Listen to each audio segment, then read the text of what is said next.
صلی اللہ علیہ وسلم کے زمانے میں حضور نے خود فرمایا تھا 30 کے قریب لوگ ہوں گے جو دعویٰ کریں گے ہم نبی ہیں. فرمایا دجال ہوں گے, کذاب ہوں گے جو دعویٰ کریں گے. ایک بندے نے تو حضور کی ساری حیات میں دعویٰ کر دیا, مسلمہ اس کا نام تھا, 150 سال کے قریب عمر پائی اس نے, اور بہت سارے اس کے ماننے والے اسی لیے ماننے لگ گئے کہ عمر بڑی لمبی ہے. معاذ اللہ تعالیٰ, لوگوں کا اپنا اپنا مزاج ہے نا ماننے کا, اپنا اپنا مزاج ہے. ایک اس سے کانا آدمی دعا کرانے آیا, ایک آنکھ سے کانا تھا, اس نے دعا کرائی تو دونوں آنکھوں سے اندھا ہو گیا, دونوں آنکھوں سے. اللہ نے اسے سزا دی تو ایک ماننے والا کہنے لگا فٹافٹ مان جاؤ, ورنہ جو اس کی نہ مانے پورا اندھا ہو جاتا ہے. ماننے والوں کا اپنا انداز ہے نا. ایک لنگڑا آیا, ایک ٹانگ سے لنگڑا کے چلتا تھا, مسلمہ سے دعا کرانے آیا تو دوسری بھی ضائع ہو گئی. یہ اس کا حال تھا. پر ماننے والوں کا کیا کیا جائے, ماننے والے جس کو مرضی ماننے لگتے ہیں, نفسیاتی طور پر لوگ کمزور ہو جاتے ہیں. مسلمہ نے نبی پاک صلی اللہ علیہ وسلم کو خط لکھا, کہنے لگا حضور کے زمانہ مبارکہ میں, اور کچھ حدیثیں ایسی بھی ملتی ہیں جس سے یہ ثابت ہوتا ہے کہ اس کی حضور سے ملاقات بھی ہوئی, سامنے کچھ بول نہ سکا, جا کے خط لکھا. کہنے لگا کہ آپ میرے ساتھ معاہدہ کر لیں, جب تک آپ حیات ظاہری میں آپ نبی, اور جب آپ کا وصال ہو جائے تو میں نبی, یا یہ معاہدہ کر لیں کہ آدھے عرب کے آپ نبی اور آدھے کا میں نبی. معاذ اللہ. اس نے یہ خط لکھا. نبی پاک نے جواب لکھا, فرمایا میں تو اللہ کا رسول ہوں, تو کذاب ہے, تو کذاب ہے, جھوٹا ہے. جب نبی پاک نے کذاب لکھا نا خط میں, کون لے کے جائے گا؟ اب اس کے دربار میں جانا ہے, حالات بڑے خطرناک ہیں, اس کے گرد بندے بھی ہیں, اور اس کے گھر جانا ہے, مشکل مرحلہ ہے. ایک صحابی تھے چھابڑی فروش, سر کے اوپر رکھ کے نا ٹوکرا, تو مدینے کی گلیوں میں کھجوریں بیچتے, 11-12 بچوں کے باپ تھے. کون جائے گا؟ اور جسمانی طور پہ بھی کمزور تھے. فٹافٹ اٹھے, کھجور کھا رہے تھے, ہاتھ کھڑا کر کے کہا حضور کسی اور کی ڈیوٹی نہ لگانا, میں جاؤں گا. جب یہ لفظ کہے تو ان کے منہ سے کھجور کے ٹکڑے گرے صحابہ کے چہروں پر. ایک صحابی کہنے لگے پہلے کھجور تو کھا لے, بڑی تجھے جلدی ہے بولنے کی, کھا تو لے. کہنے لگے اگر میرے کھاتے کھاتے ڈیوٹی کسی اور کی لگ گئی, تو کسی اور کی لگ گئی تو کیا کروں گا, جلدی ہے مجھے. حضور سید عالم صلی اللہ علیہ وسلم نے نا اپنا نیزہ دیا, گھوڑا دیا, فرمایا ذرا ڈٹ کے جانا, اس کے گھر جانا ہے. کہا محبوبہ فکر ہی نہ کرے, فکر نہ کرے. صحابہ کہتے ہیں اس طرح وہ نکلا جیسے کوئی جرنیل نکلتا ہے, اس کا انداز ہی بدل گیا, اس کے طور طریقے ہی بدل گئے. وہ یوں نکلے جیسے کوئی بڑا دلیر آدمی کا, حضور نے بھیجا ہے نا, نبی پاک نے بھیجا ہے نا, انداز ہی بدل گئے, طریقے ہی بدل گئے. مسلمہ کے دربار میں گئے, وہاں ایک شخص جو بعد میں مسلمان ہوا, وہ بتلاتا ہے کہ جب حضرت حبیب بن زید پہنچے نا تو نیزہ ہاتھ میں تھا, زور سے گاڑا جا کے اس کے دربار میں, زور سے گاڑ دیا زمین پہ. مسلمان نظر, کون ہو؟ آپ فرمانے لگے تجھے چہرہ دیکھ کے نہیں پتا چلا میں رسول اللہ کا نوکر ہوں؟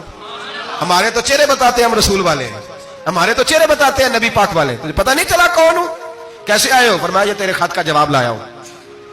بادشاہوں کا طریقہ یہ تھا کہ خط خود نہیں پڑھتے تھے, ساتھ ایک بندہ کھڑا ہوتا تھا, وہ خط پڑھتا تھا.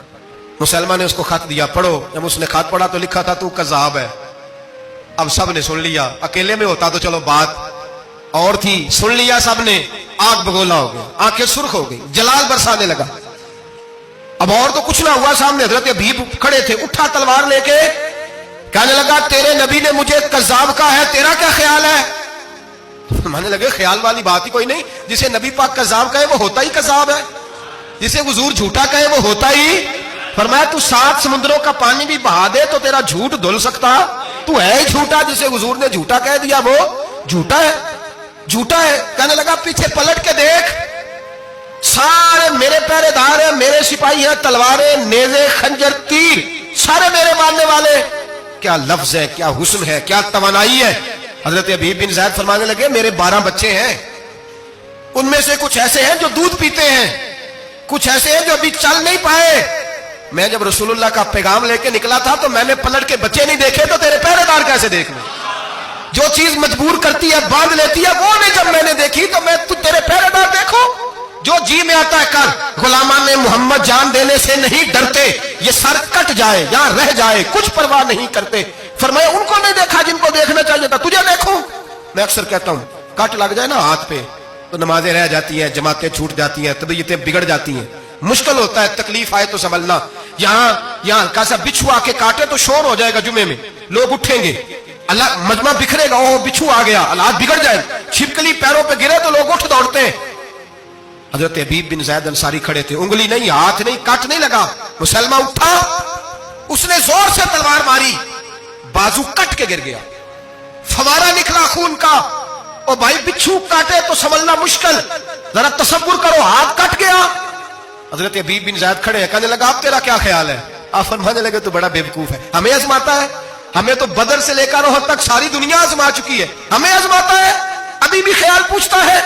فرمایا میرا خیال وہی ہے جو میرے رسول نے فرما دیا ہے, خیال وہی ہے جو نبی پاک نے کہہ دیا ہے. پھر تلوار ماری, دوسرا ہاتھ کٹ گیا. ذرا سوچنا, غور کرنا, ٹانگ ٹوٹی نہیں, ہڈی نہیں ٹوٹی, ماس نہیں اکھڑا, ہاتھ کٹ کے گرا, 2 ہاتھ گر گئے, زمین پہ گرے. حضرت حبیب کہنے لگا میں تجھے قتل کر دوں گا, باز آ جا. آپ فرمانے لگے تو بڑا نادان ہے. ان لوگوں کو ڈراتا ہے جو سویرے فجر کی نماز پڑھ کے پہلی دعا ہی شہادت کی مانگتے ہیں. ہمیں ڈراتا ہے جو سوتے وقت التجا کرتے اللہ بستر پہ موت نہ دینا, میدان میں دینا. تو ہمیں ڈرا رہا ہے, چل جو ہوتا ہے کر لے. اس نے خنجر رکھا, تلوار رکھی گردن پہ, فرمایا میں کاٹ دوں گا. فرمایا کاٹتا کیوں نہیں, کاٹتا کیوں نہیں. اور وہ روایت کرنے والے کہتے ہیں مسلمہ کے ہاتھ کانپتے تھے ختم نبوت کے تحفظ کے لیے. جب نبی پاک کے غلام نکلے تو جھوٹا دعوے کرنے والے کانپ کھڑے ہوئے. کہتے ہیں اس کے ہاتھ کانپتے تھے. حضرت عبید بن زید کٹے ہوئے بازوؤں کے ساتھ بھی توانا تھے. قلم توڑ گئے میاں محمد بخش صاحب, فرمانے لگے وہ کچا رنگ للاری والا جیڑا چڑھدا لیندا رہندا, اے عشق تیرے دا رنگ محمد چڑھ جائے پھر نہیں لیندا. جب تلوار چلی, گردن کٹی, تو رسول اللہ کی ختم نبوت پر پہرا دینے والوں کا اجر میرے رسول نے بیان فرمایا. میرے نبی نے اجر بیان کیا, ڈگری جاری فرمائی, سند دی حضور نے. وہاں گردن کٹی اور جہاں مدینے میں حضور کی آنکھوں میں آنسو آئے. یا رسول اللہ کیا ہوا؟ فرمایا میرا حبیب شہید ہو گیا ہے اور رب کریم نے اس کے لیے جنت کے سارے دروازے کھول دیے, سارے دروازے اللہ نے کھول. یہ سند جاری کی نبی پاک. ختم نبوت مسلمان کا عقیدہ. حضرت ابو بکر صدیق نے ختم نبوت کے تحفظ کے لیے پورا ایک دستہ تیار کیا. ابو جال کے بیٹے جناب سیدنا اکرمہ رضی اللہ تعالیٰ عنہ, ان کی سربراہی میں جناب سیدنا ابو بکر صدیق رضی اللہ تعالیٰ عنہ نے لشکر تیار کیا. وہ لشکر گیا, اس لشکر میں حضرت وحشی بھی تھے جنہوں نے حضرت امیر حمزہ کو میدان احد میں شہید کیا تھا. فرماتے ہیں میں دعا کرتا تھا, اے اللہ بہترین مسلمان میرے ہاتھوں شہید ہوا ہے, اب میرے ہاتھوں کوئی بدترین کافر قتل کرا تاکہ میرا کفارہ ہو جائے. فرماتے ہیں جب میں نکلا, میدان میں پہنچا تو مسلمہ میرے سامنے آ گیا, جھوٹی نبوت کا دعویٰ کرنے والا. کہتے ہیں جب سامنے آیا تو میں نے اس کو مارا, تیر وہ گرا, اور جب گرا تو میں نے رکھا پھر اس کی گردن پہ پیر. میں نے کہا میرے رسول تو میدان بدر میں دعا کریں تو 5000 فرشتے آتے ہیں, تو ذرا پلٹ کے دیکھ بے ایمان تیرا حال کیا ہے. فرماتے ہیں میرے قدموں کے نیچے. میں نے کہا تو میرے نبی سے مقابلہ کرنے چلا تھا؟ میں رسول اللہ کا ادنا غلام ہوں, نہ بدری ہوں, نہ اشرا مبشرہ میں سے ہوں, نہ میں خلفائے راشدین میں سے ہوں, پر ہوں رسول کا غلام, الصحابی النجوم میں شامل ہوں. فرماتے میں نے گردن کاٹی اور اللہ نے مجھے موقع دیا. حضرت امیر حمزہ اگر میرے ہاتھوں شہید ہوئے تھے تو نبی پاک کا بدترین دشمن بھی میرے ہاتھوں قتل ہوا.